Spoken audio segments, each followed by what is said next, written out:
Some attempt to approach Heidegger through um, his teacher Husserl.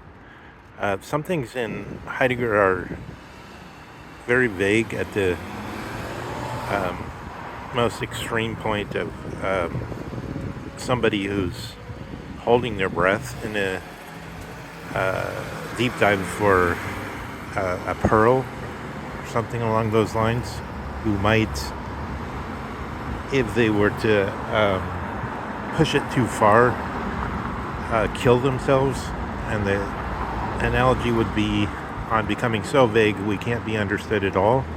So even though, for instance, Immanuel Kant has said that he writes like a pig, as Avital Ronell says, the reason is partially because he was one of the first of the great thinkers to write in German rather than in Latin. And he had to develop a new language, which was difficult to treat with, aside from the fact of the complexity of what he was dealing with.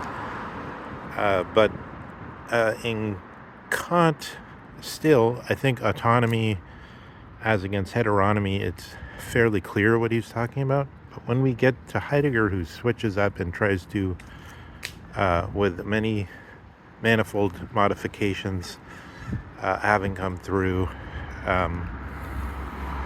this contest between the rationalists and the empiricists through Dilthey and Count Paul York and Husserl, has made this Eigenlichkeit or authenticity in the place of autonomy, and Dasein in the place of the heteronomy. But it's no longer recognizable properly, and it's very vague, right? So there's some things that, but the point is that he's trying to get to something, so that he wants to push the escape from the, as it were, the commands we're getting from our history as far as he can. So that's part of, or at least that's part of the point. It can't be said that way simply because he's limited by the cogency of the actual questions that he can carry out in his thinking. So, for instance, that there is something phenomenologically that we can locate, such as this distinction between the Zuhandenheit and Sorge. So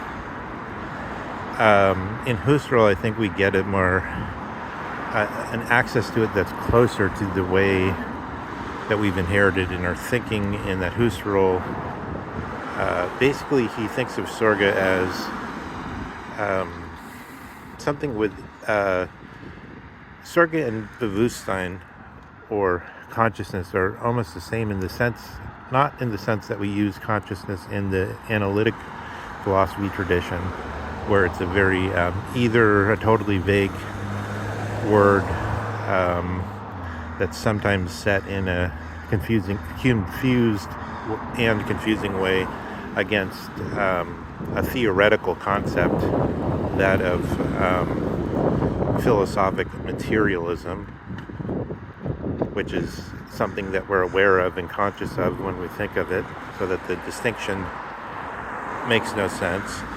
Or so that if consciousness just names everything, there's no distinction, and then we don't know what we're talking about.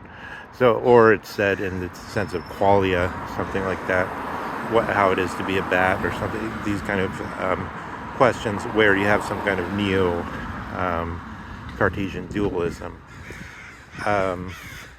Husserl has this sort of only one part of Descartes, only the omnibus dubit tandem, and then from that one part,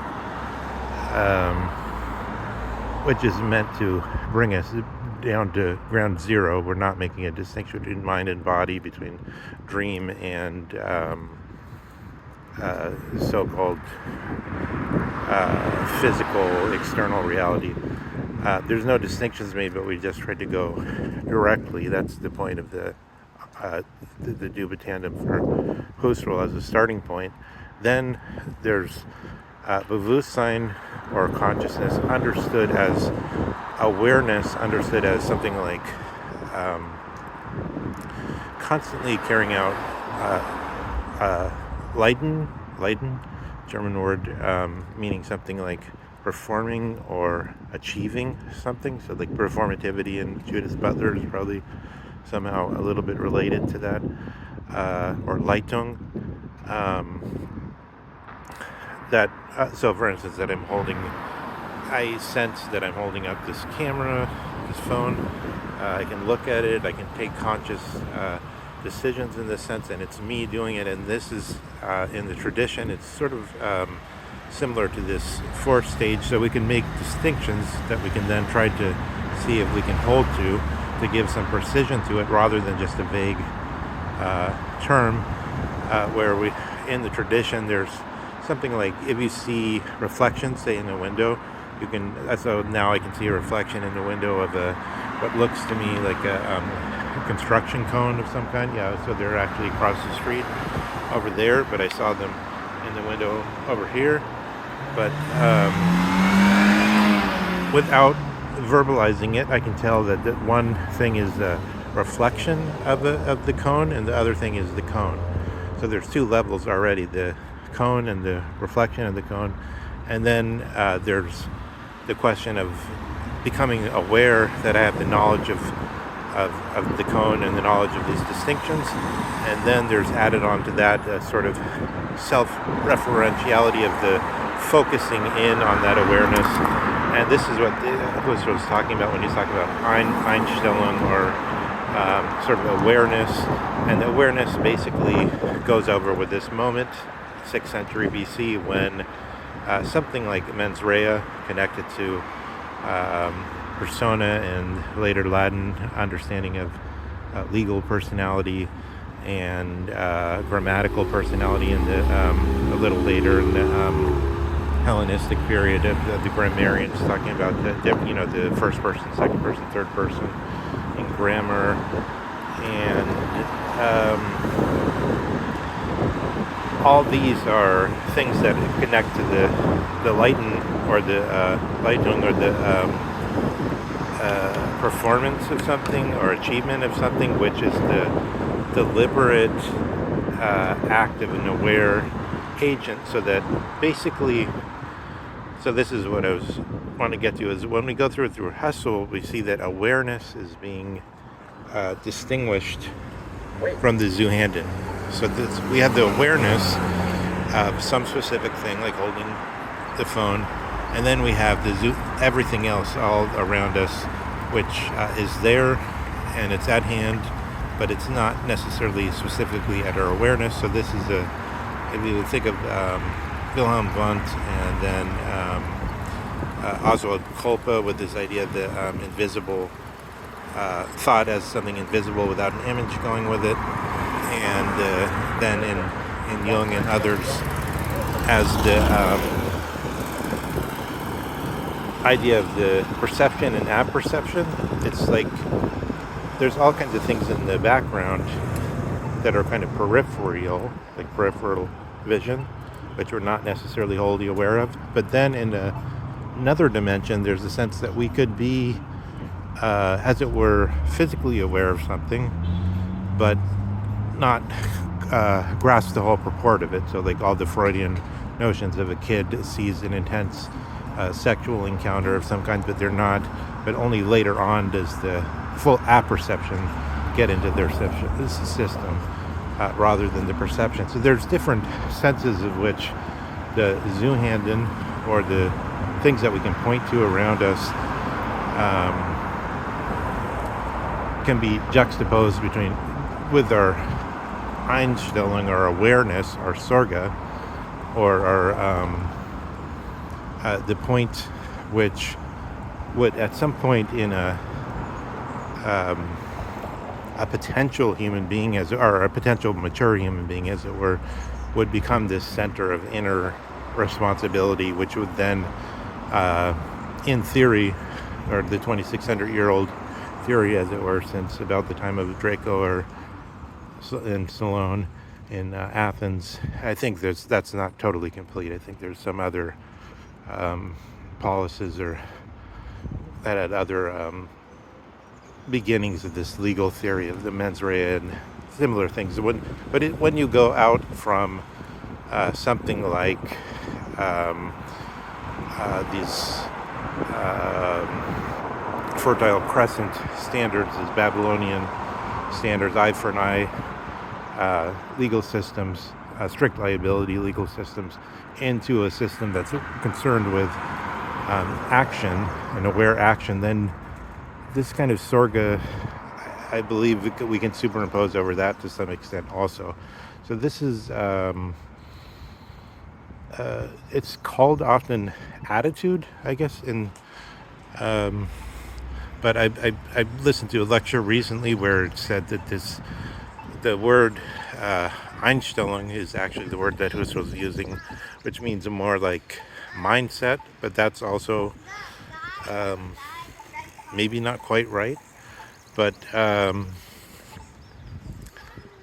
in any case, we could see that Heidegger has inherited this something like a distinction where awareness in a certain specific sense, which has to do with our inner responsibility, inner action, is set off against just the vague, no, not the vague, but just that the world is here. So just the world and the things that are at hand are here, as against having a pain, for instance, that you have to shift your body or stretch out your hand or leg or something, or anything that involves specific awareness, then happens within the world. And then, there's all kinds of issues of exact thinking that link to this. But I think that's a good way to approach the Heideggerian notion of the Sorge and the ready to hand. And I think also the ready to hand is kind of like the natural attitude, and the present to hand is kind of like the theoretical attitude, which is supposed to start with the Greeks. So Dostoevsky sees it that way too, as the project of knowledge, the project of science, the project of trying to have a certainty as the start of any scientific project, which comes to a culmination in Descartes to some extent, or at least in this whole debate that ends with Hegel pretty much. These two spheres working themselves out in one way or another. The sphere which corresponds to the bottom part of the divided line in Plato, and the sphere that corresponds to the higher part. But basically, just to say it in the very crude way, we're kind of deconstructing or challenging the cogency of that division, and saying, well, what should we retain it? Or it's not that we retain it, but we're in it. But how much is it? How much is it? Is it what we should have guiding us?